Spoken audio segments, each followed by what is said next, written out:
Уважаемые жители республики, добрый день.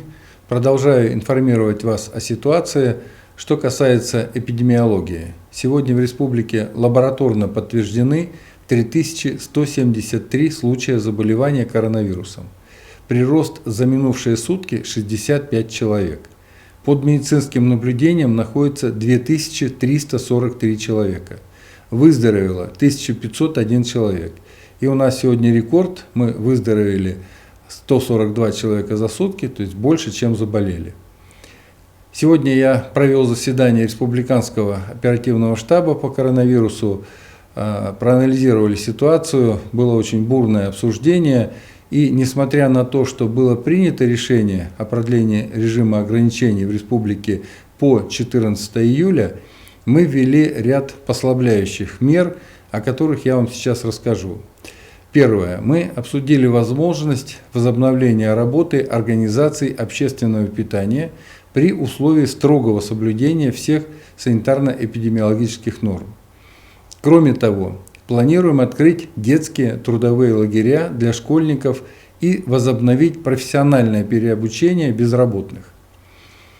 Также разрешим проводить профилактические осмотры детей в медицинских учреждениях, за исключением Воркуты и Усинска, оказывать плановую медицинскую помощь в амбулаторных условиях, заработают стоматологические кабинеты. Соответствующее решение будет принято в ближайшее время, о чем я обязательно вас проинформирую. В республике заработала система автоматизированного учета вахтовиков.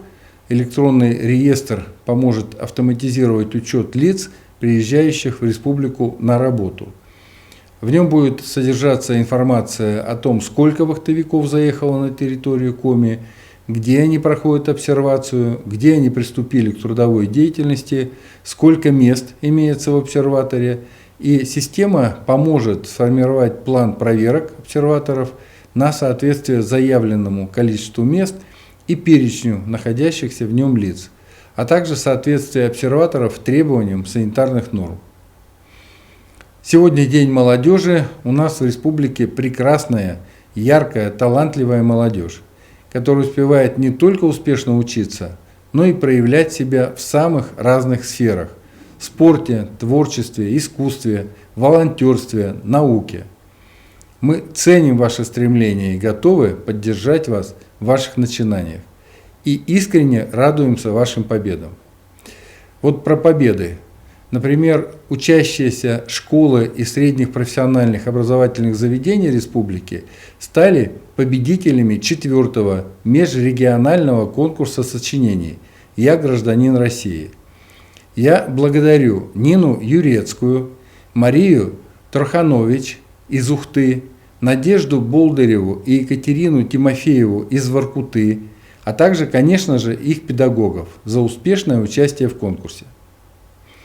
Сегодня выпускники всех российских школ, техникумов и вузов принимают участие во всероссийском онлайн-выпускном, который проходит на площадках социальных сетей.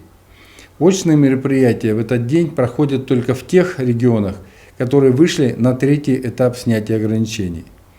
Что касается нашей республики, то, как я и обещал, выпускники смогут лично попрощаться со своими школами и организациями профобразования, как только позволит эпидситуация и закончится основной этап ЕГЭ. Уважаемые жители республики, это основные новости, о которых я вам хотел сегодня рассказать. Будьте здоровы, берегите друг друга. До завтра.